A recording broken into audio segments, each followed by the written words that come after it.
ദൈവകൃപയെ അനുഭവിക്കുന്ന ഓരോ ദൈവമക്കളുടെയും പ്രാർത്ഥനാ വിഷയമാണ്, ഞങ്ങൾ സേവിക്കുന്ന ദൈവത്തെ ഞങ്ങളുടെ തലമുറ സേവിക്കണം.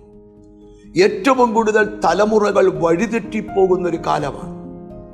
പ്രാർത്ഥിക്കുന്ന പല ദൈവമക്കളുടെയും കുഞ്ഞുങ്ങൾ, എന്തിന് കർത്തൃ ശുശ്രൂഷയിൽ നിൽക്കുന്ന പലരുടെയും തലമുറകൾ, അവർ തെറ്റായ വഴികളിലൂടെ യാത്ര ചെയ്യത്തക്കവണ്ണം പിശാചിന്റെ തന്ത്രങ്ങൾ അവരുടെ മേൽ നടന്നുകൊണ്ടിരിക്കുകയാണ്.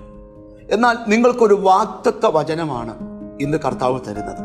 യെശയ്യാ പ്രവാചകന്റെ പുസ്തകം 59-ാം അധ്യായം 21-ാമത്തെ വാക്യം: നിന്റെ മേലുള്ള എൻ്റെ ആത്മാവും നിന്റെ വായിൽ ഞാൻ തന്ന എൻ്റെ വചനങ്ങളും നിന്റെ വായിൽ നിന്നും നിന്റെ സന്തതിയുടെ വായിൽ നിന്നും നിന്റെ സന്തതിയുടെ സന്തതിയുടെ വായിൽ നിന്നും ഇന്നു മുതൽ ഒരു നാളും വിട്ടുപോകയില്ല എന്ന് യഹോവയുടെ അരുളപ്പാട്.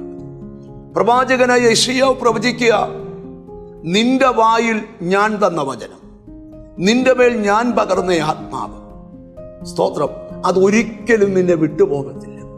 നിന്നെ വിട്ടുപോകത്തില്ലെന്നല്ല, നിന്റെ വായിൽ നിന്നും നിന്റെ സന്തതിയുടെ വായിൽ നിന്നും നിന്റെ സന്തതികളുടെ സന്തതികളുടെ വായിൽ നിന്നും ഒരു നാളും ഈ വചനം വിട്ടുപോകുകയില്ല. ഇതിനെ നിങ്ങളൊരു വാഗ്ദത്ത വചനമായിട്ട് ഈ ദിവസങ്ങളിൽ സ്വീകരിക്കണം. ഞാൻ ഈ വചനം വായിച്ചപ്പോൾ നിങ്ങളോട് പറയാൻ എനിക്ക് തന്നെ ആത്മിക ദൂത് പറയാം. സന്തതികളെ കുറിച്ച് ഭാരപ്പെടുന്ന പേരൻസിനോടാ ഒന്നാമത്തെ ദൂത്. സ്തോത്രം, നിന്റെ കുടുംബ പാരമ്പര്യത്തിൽ ഇല്ലാത്തൊരു കാര്യം, സ്തോത്രം, നിന്റെ ഭവനത്തിൽ സംഭവിച്ചു കൊണ്ടിരിക്കുകയാണെങ്കിൽ പരിശുദ്ധാത്മാവ് പറയുക, നിന്റെ കുടുംബത്തിൽ അരുതാതെ സംഭവിക്കുന്ന എല്ലാ സാത്താന്റെ നിഗൂഢ പദ്ധതികളെയും ദൈവം ക്യാൻസൽ ചെയ്യാൻ പോവാം. നിന്റെ മേൽ തന്ന ആത്മാവ്, നിന്റെ വായിൽ ദൈവം തന്ന വചനം, അത് നിന്റെ വായിൽ നിന്നും നിന്റെ സന്തതിയുടെ വായിൽ നിന്നും അവരുടെ സന്തതിയുടെ വായിൽ നിന്നും ഒരു കാലത്തും നീങ്ങിപ്പോകുക. എന്താണ് ഇതിന്റെ ആത്മിക സന്ദേശം? മാതാപിതാക്കൾ ആദ്യം ദൈവവചനം സ്വീകരിപ്പാനും ദൈവത്തിന്റെ ആത്മാവിനെ സ്വീകരിക്കാനും തയ്യാറാകണം. പിന്നെ നിന്റെ തലമുറയിലൊരു ദൈവപ്രവൃത്തി നടക്കുക. അവരുടെ വായിൽ നിന്ന് വചനം നീങ്ങിപ്പോകത്തില്ല.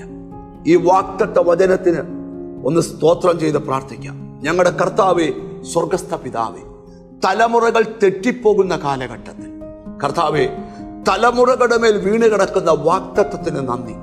കർത്താവേ, നിന്റെ മക്കളുടെ മേൽ പകർന്ന ആത്മാവ്, അവരുടെ വായിൽ കൊടുത്ത വചനം സന്തതി പരമ്പരകളിലേക്ക് ഒഴുകണം. കർത്താവേ, എന്നോട് ചേർന്ന് പ്രാർത്ഥിക്കുന്ന മക്കളെ നിന്റെ നാമം ചൊല്ലി പിതാവിൻ്റെയും പുത്രന്റെയും പരിശുദ്ധാത്മാവിന്റെ നാമത്തിൽ അനുഗ്രഹിച്ച് പ്രാർത്ഥിക്കുന്നു. യേശു ക്രിസ്തുവിൻ നാമത്തിൽ തന്നെ ആമേൻ.